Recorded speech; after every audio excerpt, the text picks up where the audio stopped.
Well, welcome to March. We're now halfway through March, so I thought I'd better do my catch up, otherwise I'm going to forget everything that we did. So, Handheld Press, very beginning of March, I began to set up one of our older books for print on demand. Now, when I began doing Handheld, I swore blind I will never do print on demand, because one of the things I'm really proud about for our books is the print quality. And print on demand is not the same as print from a bespoke printer. So I'm really reluctant to go this direction, but cash flow requires it, because people keep buying our books, which is delightful, but we need an awful lot more numbers to justify printing a sensible print run so that the unit cost of each book is justifiable. Whereas print on demand can do this. So for our older titles, we are slowly bringing them back into print for print on demand only. Because it's the beginning of March, the London Book Fair, which is now happening after 2 years of absence, is gearing up. It takes place at the beginning of April. So printers, publishers, anything to do with the publishing trade worldwide who plan to come to the London Book Fair are now sending out invitations saying, we'd love to meet you, come and see us at our stall. Would you like a private meeting to discuss this, that and the other? And I'm going, thank you so much, but not this time, because we're not going to the London Book Fair. It costs a lot of money to go to London, stay in London, come back from London. I would rather spend that money on printing books, frankly.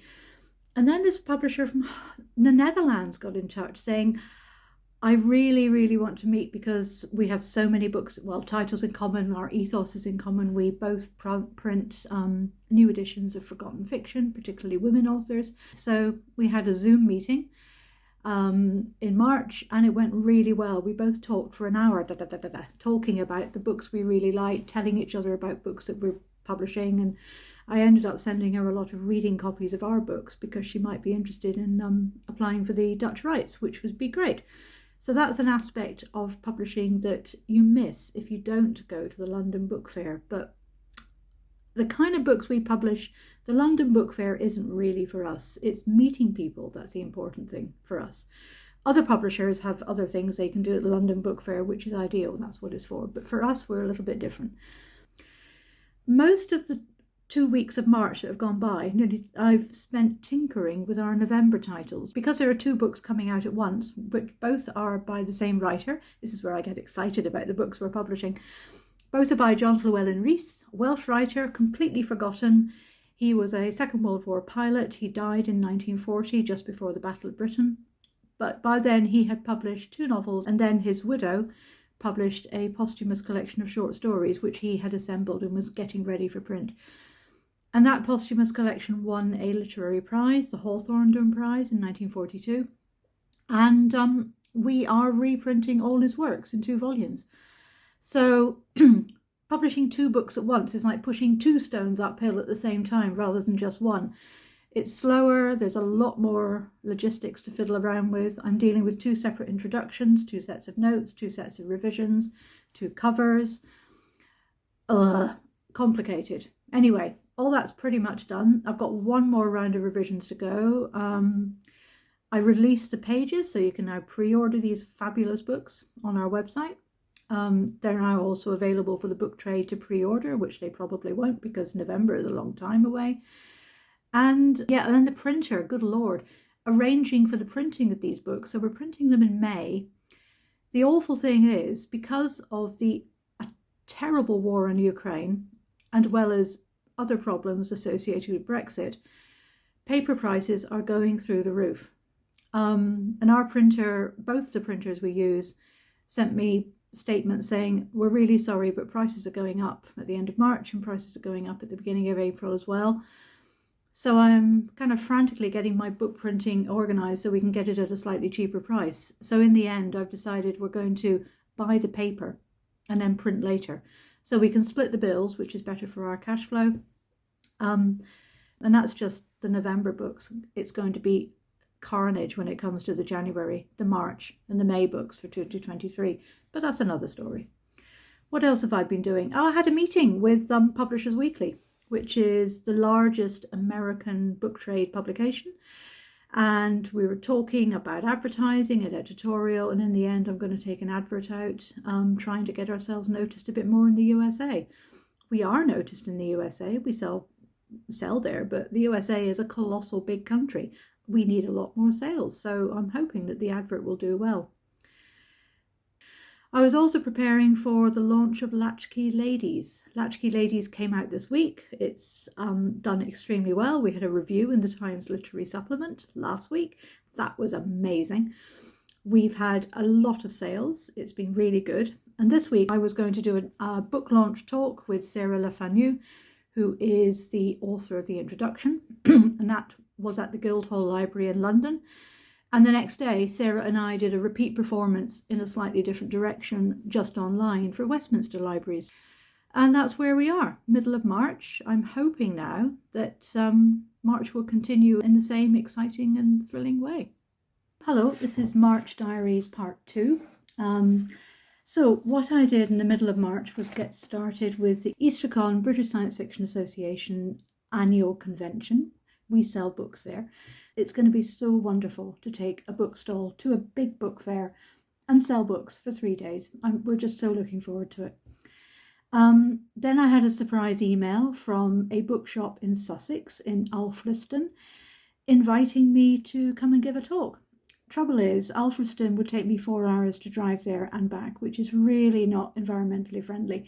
And with petrol prices the way they are, I'm not going to spend that on petrol. So we happily agreed on a Zoom talk. So that will be happening in June, which will be lovely. More about that when it happens. On the 17th of March, I was delighted to read the review of Latchkey Ladies in the Times, which is a serious triumph. And they liked it. The reviewer thought it was great. We had a lot of sales. We had already reprinted. I've forgotten if I told you about the reprinting plans, but we had to reprint Latchkey Ladies. It's very difficult to know whether a review in a big national newspaper, international newspaper, will really affect sales. Sometimes nothing will happen. Sometimes the orders explode and they're just all over the place. It's impossible to anticipate.